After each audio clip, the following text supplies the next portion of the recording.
سبح اسم ربك الأعلى الذي خلق فسوى والذي قدر فهدى والذي أخرج المرعى فجعله غثاء أحوى سنقرئك فلا تنسى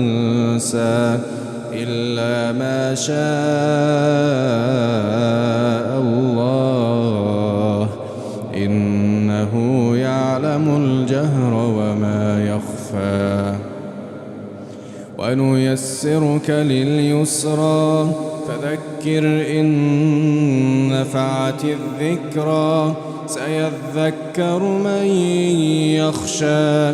ويتجنبها الأشقى الذي يصلى النار الكبرى ثم لا يموت فيها ولا يحيا قد أفلح من تزكى قد أفلح من تزكى وذكر اسم ربه فصلى بل تؤثرون الحياة الدنيا والآخرة